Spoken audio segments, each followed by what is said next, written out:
All right, this is a brief overview of elasticities, which for some reason, and I've been doing this for 30-something years, is something that students struggle with mightily. Maybe because there's more math involved, whatever, it doesn't matter. But here's an attempt to give an overview of it to take a little bit of the scare factor out of the number crunching that's involved here. All right, so what is an elasticity? It's a number that describes the strength of a cost. Start over. Edit out here up to this point. All right, we're going to talk about elasticities. Okay, and hopefully this will take some of the scare factor out of for students, but something about it causes students to struggle with it more than they struggle with other economic things. An elasticity is merely a description of a cause-effect relationship between two things. So if you get an elasticity for something, it's only meaningful if there's a reason, a credible, logical reason to believe that the two things that are being connected are actually connected, that there's a reason that a change in one would cause a change in the other one. Okay, so elasticities describe the strength of a cause-effect relationship. So let's say you estimate a price elasticity of demand, okay, and you get a -2. It's going to be minus because if you charge more for something, people buy less of it. Right? So a minus sign says there's an inverse relationship between the two items. Okay, so a price elasticity of demand relates the price of something to the amount of it that's purchased. All right, so let's say you do your number crunching. By the way, there's a lot of money to be made in finding these price elasticities because it's not easy, and the value is very, very valuable to those who know what it means. All right, so let's say you do that, and the result from your efforts, or you pay a consultant to do it, and they say, okay, for your business, for this product that you're selling, the price elasticity of demand is -2. All right, so what does that mean? Well, that means there's a pretty good cause-effect relationship between the price and quantity, that the effect measured in percentage terms is usually twice the size of the cause. What does that mean? Effect is twice the size of the cause. Got to pull out an example here. Suppose, Mr. or Mrs. Business Owner, what does this 2 mean to you? Well, that means if you raise your price 10%, your quantity sold can drop 20%. That's what the 2 means. The cause, the change in price, is going to have twice that size, measured in percentage terms, of the effect. Okay, so that's pretty good. That's, anything bigger than 1 says that the effect is going to be bigger than the cause. A 2 means twice as big. A -2 means that one goes up, the other one's going to go down. Okay, so if you charge more for something and you have price elasticity of -2, you're going to sell a lot less of it. Think twice. Now, one of the things about a big elasticity, like a -2, that's pretty big. It could be even bigger, but it's pretty good sized. It means that the revenue and the cost are going to move in the same direction. What does that mean? See, that's one of the things about these elasticities. It's probably the least memorizable part of economics. And a lot of students, that's, to them, studying means memorizing. And doggone it, I think that's one of the reasons that the textbook authors stick that elasticity at the beginnings, maybe persuade students not to do that by having an early crash in the effectiveness of memorizing something that they don't understand. You've got to work it out. You've got to think it through. Okay, so what I just say a minute ago, when elasticity is big, means more than 1 in absolute value, like 2. Revenues and costs are going to move in the same direction. Okay, so what does that mean? You got to think it through. Okay, so we've got our elasticity of 2. If I raise my price 10%, my quantity is going to drop 20%. Price times quantity, that's your total revenue. We're going to get to this graph in a minute. Okay, total revenue.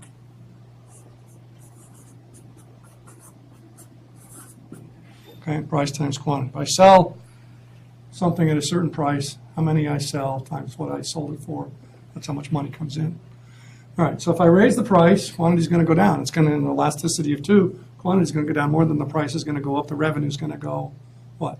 Down. When you raise the price with an elasticity, price elasticity of demand of more than 1, the revenue is going to go down.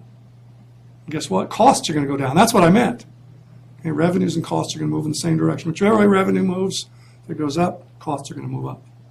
Okay, whichever way if it goes down, costs are going to go down. So if you raise your price with an elasticity of demand of more than 1, your revenues are going to go down, and so are your costs. Why are your costs going? How do we know? Well, because we charge more, we're going to not sell as many. Don't have to make as many, you won't incur as much cost. Right? That's not that complicated, although it's like, but doc, how do I know the costs are going down? Well, you don't know by how much. See, and that's where you get into the marginal analysis. How do I know if I should raise my price, Doc? Yes, the demand, I can't give it away. I got to raise it above 0. How far should I raise the price? Well, up to the point where the additional revenue from raising the price or lowering it matches the additional cost. Okay, so we raise our price. Okay, quantity is going to go down. Okay, so we start off over here, right? That's when we charge. Right, that's when we charge 0. Right, 0 times any quantity is a revenue of 0. Okay, so as we start to raise our price, our revenue goes up at first, right? Got to go up from charging nothing. But it's got to hit 0. It's got to peak out here and then go down. Okay, or if we're here, right? This is if we're not selling any, right? Price is too high. That corresponds to this quantity, right? At a price above this number here, our revenue is going to be 0 because we're charging more than anybody will pay. If we start to lower the price, the lower price is more than made up for by the higher quantity at first. Okay, and the revenue is going to go up. How do we know that's eventually going to end? Because the quantity is going up. That's increasing our costs. So you see on this first part here, the revenues and costs, as we're lowering the price, increasing the quantity, the revenues and costs are both going up. At some point, before here, the change in the revenues are not going to be enough to offset the right, because the revenues are going up less and less and less. Costs are going to go up pretty steadily. Okay, so before we get to here, this isn't the optimal quantity, because before we get to here, the revenues are going to not be keeping up with the costs. Okay, so we say stop. Okay, another way to see that is, suppose the cost is the same no matter how many we produce. Okay, we would just put a TC line in there straight across. Okay, suppose that's rare that happens, but we see that for some things. Okay, it doesn't cost much more to put on the baseball game when the stands are full versus empty. Okay, cost is about the same, not much. A little more to clean up after the game and so on, with the lights, and the players and everything. Okay, so the maximum difference profit would be at that peak. Now, what if the costs go up as we produce more, which is normal? Where is the biggest difference between the revenues and costs? Well, not here, but somewhere where the slopes are the same. Okay? It's probably about right here. All right.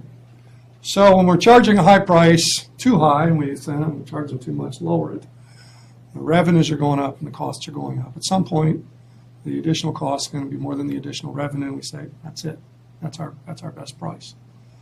Okay, or if we're starting down here and we're not charging anything, we're thinking about, okay, how much should I charge?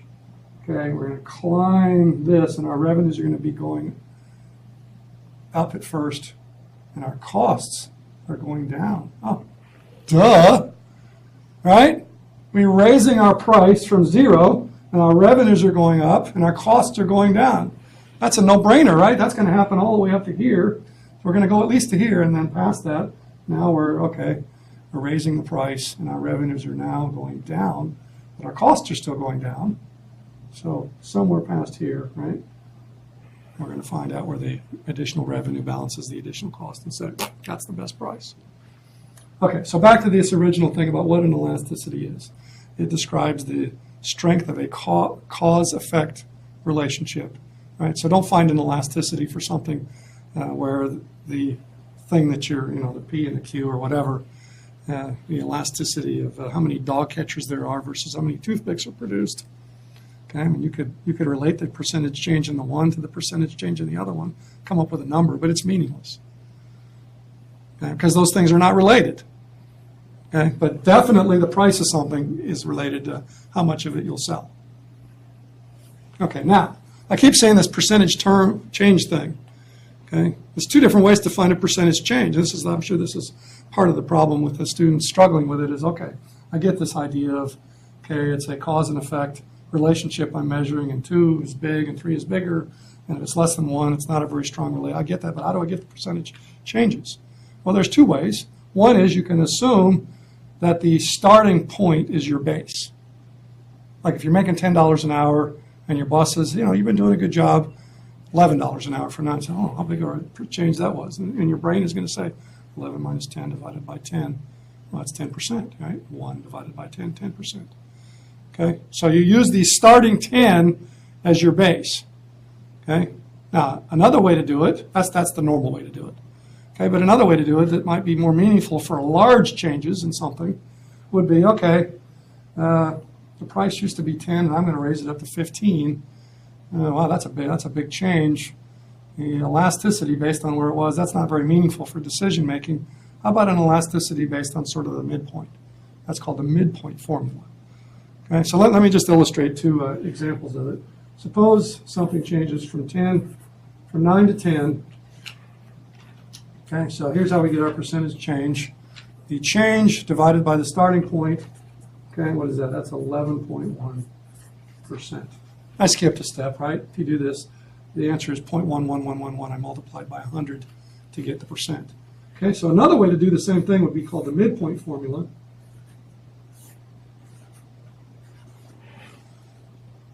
Okay, you take the 10 minus the 9. That's the change. To get a percentage change, your base is now your starting. It was halfway between your start and end point. Okay, you see it makes a difference. According to my pre-calculations, that number is 10.5%. Okay, so hopefully that's demystified that a little bit. There's 2 ways to find a percentage change. The only difference between the 2 of them is whether you use the original point, right, as the base, okay, or halfway as the base, the midpoint formula, right? You'll get a different number depending on the 2 of them that you use. It'll be in the neighborhood, okay? Now, the rule of thumb is that for large changes, use the midpoint formula. For small changes, use the point formula. Now, for your exam, use the one you're told to use. It won't be a mystery. It shouldn't be. Your professor should tell you which one to use. Okay, but practice with both of them to see the difference. Seeing is believing. Practicing is the key to studying, not memorization. All right, so there's a whole bunch of different elasticities. Again, all of them measure the strength of a cause-effect relationship. The one we've talked about so far is the most important one, the one you'll make the most money if you can find it empirically, which isn't easy. But there are others that are important. Suppose you want to figure out how income sensitive your business is. Okay, so you pick up the phone, you call a consultant, says, I've been noticing these businesses have these ups and downs as recessions and economic recoveries and growth periods go back and forth. Before I invest in my business, I would really like to know how sensitive my sales will be to the ups and downs of the economy. The other person on the other end of the line, that's the economist, says, the translation in their brain as they're listening to this is, okay, I'm going to find the income elasticity of demand for this business. Okay, I'm going to find out how sensitive their sales are to changes in the overall income level. So in that case, the cause and effect relationship would be between Q, the D there, in case you can see it out there, quantity demanded, and income. Economists typically use the letter Y for income. So it would be the change, percentage change in the quantity demanded per some cause, the change in income level. And this would be a case where, let's say you got 3 out of this. Well, that means per 1% change in the overall income level, your sales are going to change by 3%. Means your sales are pretty income level sensitive, pretty sensitive to what's going on in the overall economy. Typically, you would get something like that for a discretionary purchase, okay, a luxury maybe, okay, a high income elasticity. I got the money, yeah, I want it. Money's a little tight, now I'm going to do without. Okay, you would get a low income elasticity of demand out of necessities. Okay, now necessities, yeah, food. But there's different kinds of food. So, for overall, yeah, for food, definitely, overall, definitely income elastic, it's called. But for any given type of food, people would say, I like these when I have money to spend, but it has a cheaper substitute. the economy is going down, and my income is not so certain, I might get laid off, maybe I better spend a little less on food and just eat different things. Okay, so overall, generically speaking, food being a necessity would have an overall very low income elasticity of demand. Finding this number, you'd get something like 0.2 or 0.3. But for a given type of food, for retail sales, for example, you might find that overall, there's going to be some suffering, but particular types of stores might do well. For example, Walmart did pretty well during the last economic slump here from 07 through, well, it's pretty much still going on to some extent. Why is that? Well, because people went from upscale to downscale. Okay, Walmart has the use of the phrase, because it might be misunderstood, as economists would call, as an inferior good. That is not. I shop at Walmart all the time, so I don't. That phrase means that income is inversely related to the quantity purchased, because people switch to it, buy a lot more of it instead of a more expensive substitute. Okay, so stores like Walmart, maybe even Target, not Neiman Marcus, do well when the economy slumps, and Neiman Marcus would probably have a very high income elasticity of demand. Another example worth going through, cross price elasticities of demand. Again, cause and effect relationship.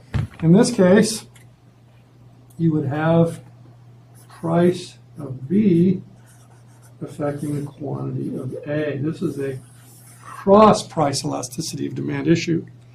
Okay, now, why would you bother to find a cross price elasticity between unrelated goods? You wouldn't. It might still be correlated. You might still get an elasticity. They just wouldn't be cause and effect related. So first, make sure you have a theoretical, logical basis for these goods to be related. Peanut butter and jelly. Yes, a lot of people combine peanut butter and jelly when they eat one or the other. So one of those could be peanut butter and the other one could be jelly. If the price of one of them changes, it'll definitely affect the purchases of the other one. For peanut butter being B and jelly being A, you would get what? A positive or negative cross-price elasticity of demand. Let's think that through.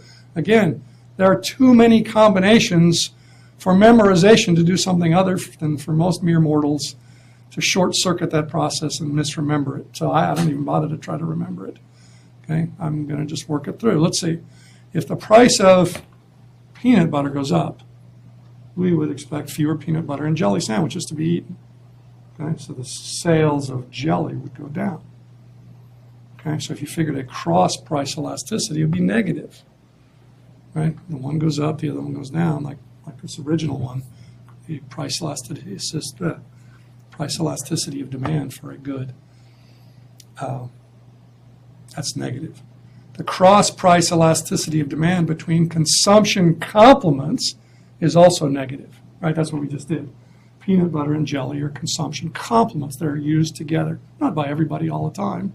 And see, that's what the size of the absolute value of the number of the cross-price elasticity would tell you, is how close are they in terms of their complementarity.